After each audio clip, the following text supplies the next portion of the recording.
your nation, your province, your southern Alberta. From the heart of Lethbridge, it's Bridge City News Weekend Edition. Hello, I'm Naveen Day. Thanks for joining us for a look at what's been making headlines in Alberta. Residents of Jasper, Alberta will be the only ones allowed into the fire-ravaged town when it reopens this weekend. Parks Canada and municipal officials say the entrance to the town will be monitored by RCMP officers who will be turning away non-residents. Mayor Richard Ireland says some of Jasper's 5,000 residents are concerned about visitors intruding on their privacy as they learn firsthand the state of their homes and businesses. A former mayor of Slave Lake, Alberta says strong community ties will be key in Jasper's recovery, just as they were for Slave Lake after its devastating wildfire in 2011. The Jasper community has not been facing the wildfires alone. Jasper has received a lot of support from various parts of Alberta. On this occasion, Colehurst Fire Department also joined the group to support the mitigation efforts. Willie Williams, Deputy Chief with Colehurst Fire Department, explains what support strategy they implemented. We're helping with structure protection in the town site and the surrounding area. And then we were also working with Wildfire and Parks Canada just outside of town site with hotspots. Kind of patrol the area in town site and surrounding area, Edith Lake, Jasper Park Lodge. I mean, there's a lot of devastation and a lot happened in a short period of time, and a lot of people's lives were affected by it. You know, the whole point is to go up there and help people, and that's kind of what we do every day, even back home. So to go and be a part of something like that, it's a fairly big event, and there's a lot of moving parts to it, and to actually be part of that and help out and contribute to protecting the rest of Jasper was, you know, we felt pretty good about it. We go out, we do the best that we can do. We try save what we can save and help who we can help. The big thing about these kinds of events, and especially, you know, our day-to-day stuff, is the support of our families and the support of our employers who allow us to do that. And I don't think they get recognized enough, because a lot of people left where they were when the calls started coming in, whether it be their jobs or their kids, their families, their wives, and just up and left. And you know, they kind of handle the back end of that for us while we're gone, and without those people doing that, we wouldn't be able to do what we do. So smoke is causing or expected to cause poor air quality and reduced visibility around many regions of the province, including here in Lethbridge, where we've been under a special air quality statement due to smoke. Many parts of northern Manitoba are also under an air quality warning due to a large wildfire that has forced the evacuation of a First Nation. Environment Canada says the smoke can also reduce visibility and vary hour to hour. The weather agency recommends people stay indoors and avoid strenuous activity, especially seniors, pregnant people, and those with respiratory issues. When you think lithium, you're probably reminded of batteries like the ones in EVs, smartphones, laptops, alarm systems, pacemakers, and other medical devices. So it's safe to say the world will soon need much more lithium to meet the demands of today's technology. The province announced a $5 million investment towards the E3 lithium plant in Olds, Alberta, which they say will help turn the plant into a global lithium leader. This visionary company is turning waste that is naturally found in oil and gas industry's wastewater, turning it into battery-grade lithium products that can be sold to battery producers and automotive companies, not just here, but around the world. E3's technology takes what is typically considered a waste product and turns it into something highly valuable. With no need for additional fresh water, it will reduce environmental impacts while saving companies thousands of dollars. This isn't hypothetical either. E3's technology has already been piloted and it works. They just need support fine-tuning and perfecting this process before it's applied at a commercial scale. That is where ERA comes in. This $5 million investment will help E3 Lithium test this technology right here in Mountain View County. Construction on the full-scale commercial facility will begin in 2026.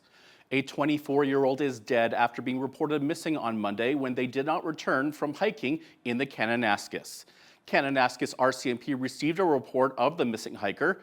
Police alerted Kananaskis Emergency Services, who advised that a conservation officer was already en route to the area to locate the trailhead where the hiker may have started. RCMP were alerted that the missing person's vehicle was located. Police authorized a helicopter to be deployed, and by noon, were advised that the missing hiker had been located deceased on the western slope of Mount Smuts. The deceased was transported out of the area and taken to the officer of the chief medical examiner. How are things in southeastern Alberta these days? Our next guest has those answers, and he's coming up after this break. Don't go away.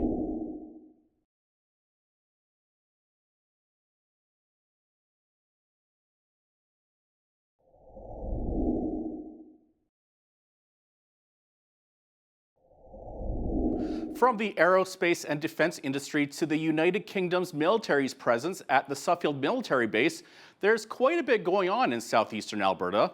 BCN's Jeanette Roche sat down with the MLA for the Medicine Hat Cypress constituency, which extends all the way down to the U.S. border. While it is confirmed that Highway 3 is going to be twinned over the next few years, she asked MLA Justin Wright if there are any plans to widen Highway 41 south.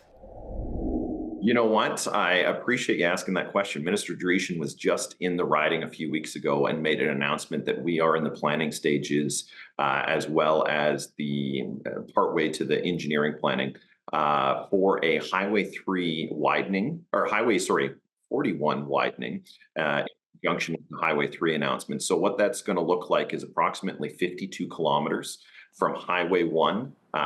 It ends up just going past Elkwater and Cypress Hills Provincial Park, where we are going to be having widening going on down that way, as well as 14 kilometers north of Highway 1 along Highway 41 between the 41 and 41A. That's really going to add to a lot of safety measures and concerns that have been going on down that way. Many of my constituents have had near misses, serious near misses on Highway 41, but also for our tourism sector in the southeast corner. Elkwater and Cypress Hills provide a wealth of economic investment when it comes to tourism and people traveling down that road with RVs and boats and jet skis and all those great recreational pieces. If we can't do it in a safe manner, that's going to really impact what we see from a tourism perspective. And for myself, I sit on on a committee called PENWAR. It's the Pacific Northwest Economic Region. I'm one of the delegates. And we talk a lot about corridors, and I view Highway 41 very much as a very important corridor for trade because it has the potential to connect the U.S. with a direct north-south route, potentially all the way up to Fort McMurray, Cold Lake, Bonnyville area, and definitely the Oyen area, where we're also seeing a lot of oil and gas development still going on. Wow. Okay. Well, that's great news. Safety first. Absolutely. Okay. So switching gears here, how is the aerospace and defense industry doing in Medicine Hat? You know what? I don't want to use the word booming because I'm cautiously optimistic that very soon we'll be able to use that wording. But we are seeing such a massive uptick in regards to new starts going on in our region, specifically in aviation, aerospace, and defense. And, you know, I've been kind of floating the idea of trying to get an AAD corridor stretching from Medicine Hat to Edmonton. There's a lot of tech developers working in the aerospace realm in Edmonton, but there's a lot of rocket design, a lot of radar design going on in Medicine Hat, as well as drones.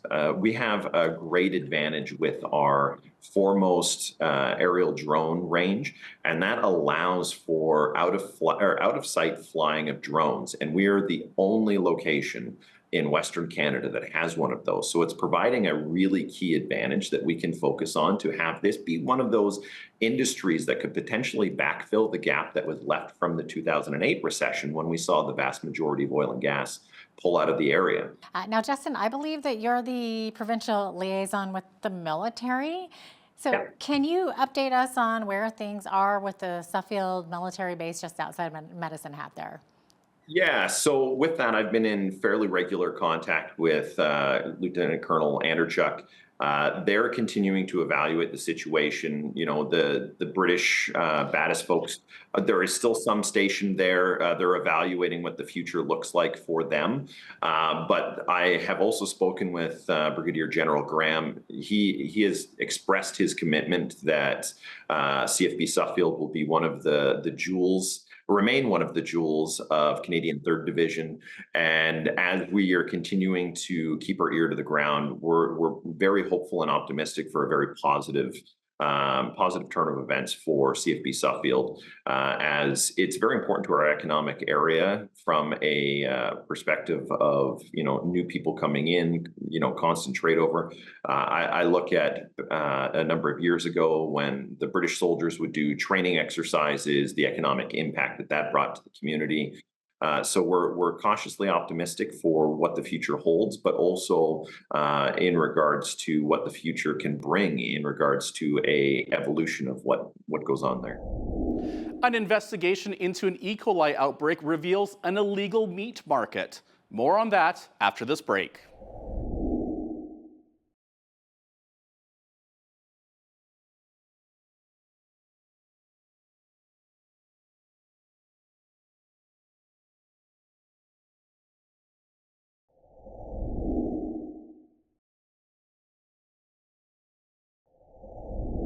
Two of the accused in the Coutts border protests were found not guilty by a jury on charges of conspiracy to murder police officers. This doesn't seem to have resonated within the political class yet, though. Will it? Our legislative reporter and Alberta correspondent for the National Post, Tyler Dawson, has that answer. But first, an E. coli outbreak at several Calgary daycares sickened more than 400 children and their parents last fall. A panel led by Calgary's former police chief Rick Hansen investigated and reported back recently. Tyler tells Jeanette Roche what the investigation found. Take a look.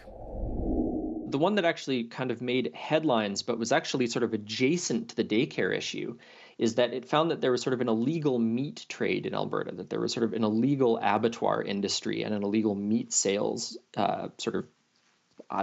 black market, I guess you'd maybe say, gray market, for improperly slaughtered meat. So that was sort of one of the big sort of headline findings that came out of it. But that actually had nothing to do with the daycare.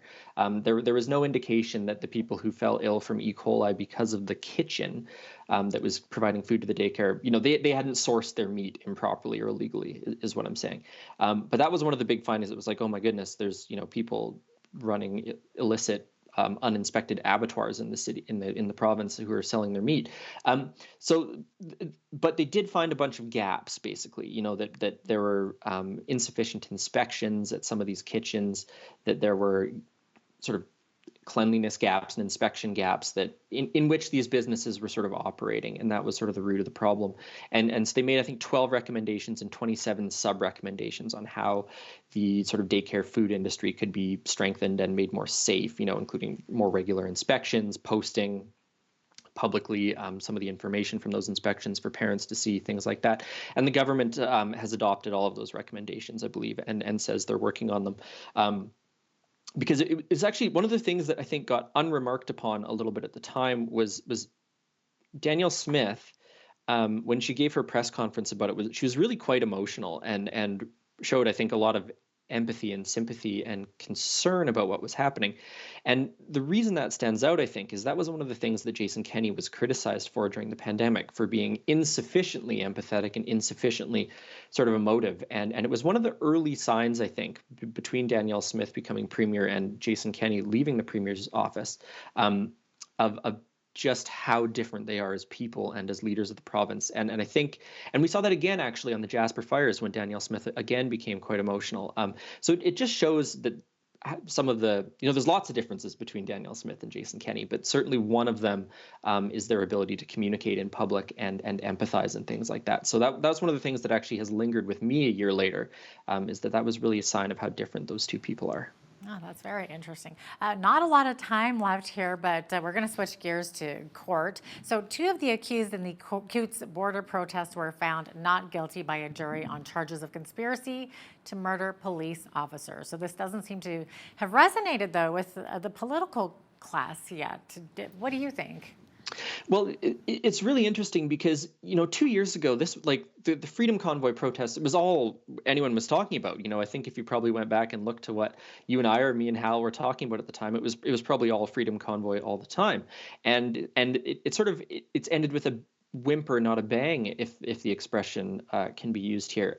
It ended in the most normal way with a split jury decision. They were found not guilty on the conspiracy to commit murder charges. They were found guilty on mischief charges and weapons possession charges. But all very normal, right? There was a day in court and a trial and the defense and the prosecution and so on and so forth. But if we go back to that time, Danielle Smith had that infamous phone call with Artur Pawlowski, the pastor from Calgary. There was this whole sort of drama about the extent of political interference, if any, in the prosecution of some of the offenders or the alleged offenders, I should say, from the Coutts border protests. It was a big political story in addition to being a big legal story and a big economic story and all these other things. And the political classes haven't really said very much about it. And part of it is maybe they learned their lesson from the first time around and thought, well, maybe we should comment less on proceedings before the court. But this case wasn't really even covered all that thoroughly. I think you guys covered it, the Canadian press covered it, but it just didn't get as much attention as I thought it would have because it was such a big deal 2 years ago and such a big political story as well. So it's just sort of an interesting and sort of banal ending in some ways to what was a really, really dramatic part of Alberta's history. Coming up, there is an Alberta grassroots conservative group which says there should be a leadership review of our premiers every couple of years.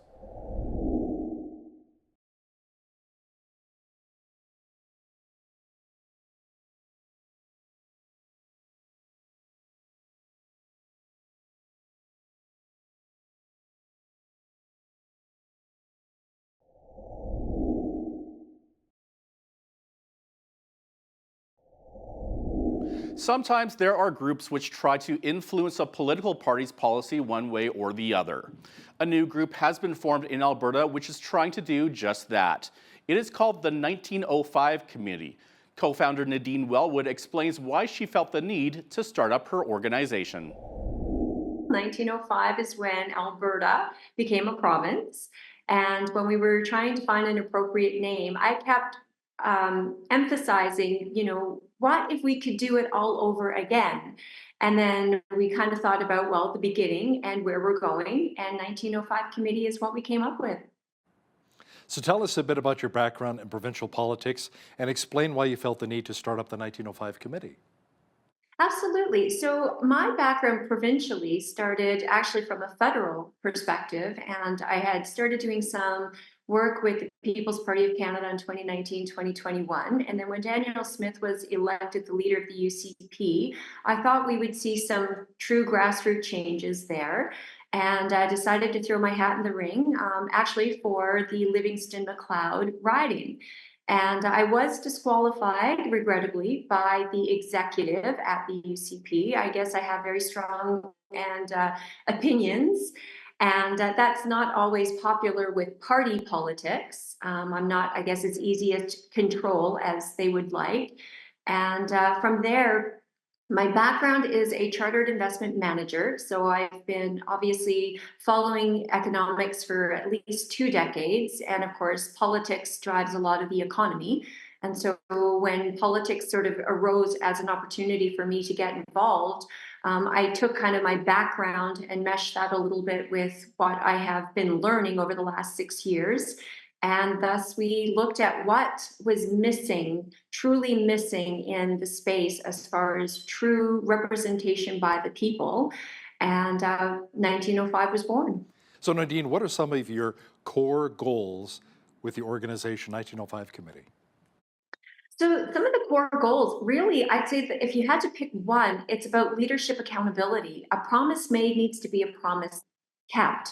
And it doesn't matter who I speak with from any different political background, they all agree that if you're going to campaign and you're going to run an election, you need to follow through once you've been elected on those promises. And so one of the policies I probably would think our most popular policy that we are now currently pushing here in the next UCP PM is leadership accountability. So you have 24 months to fulfill your campaign promises, verbal or written, doesn't matter. You made a promise, you have 24 months to keep it. If not, you go back to a leadership review, and now you have to account to the people who elected you as to why you did not fulfill those promises. So if there's one area I think that everybody can agree on in this province is we need more accountability from our government. Nadine, you just recently launched. What kind of interest has your group been generating so far? We have generated quite a bit of buzz, actually. There's been a lot of talk, a lot of speculation, a lot of rumors, people trying to figure out how we fit into the political spectrum, which is great for us because, of course, it's really gotten the word out there. People know we're here and we exist. So it's been a lot of fun, very exciting. But the reality is, we've got Edmonton's attention. And I think that's really what we've been trying to do. And we are attracting people from all different political spectrums and all different backgrounds. Obviously, we have more of a conservative focus, but the principles, we are about principles and policy. And because we're about principles and policy, we really do appeal to a lot more people in a very unifying kind of way. So what is your current view of our Premier, Danielle Smith? I think Danielle Smith has done some things well, but I think there's been a lot of campaign promises that have been made that just haven't been kept. And I think there's been some, in my opinion, poor judgment decisions made. We did a Redford survey poll, and a lot of people didn't agree with the fact that she appointed Alison Redford to a Crown Corporation. Of all the people in this province, as far as even conservatives, I think Alison Redford is one of the least liked. And I think that was a poor judgment decision on her part. She's promised tax reduction. She hasn't followed through on that. For me, it's about priority. If you're going to, talk about a high-speed train between Calgary and Edmonton before reducing taxes, as you have promised in your campaign, I think, again, that's a lack of judgment. After the break, stories from around southern Alberta.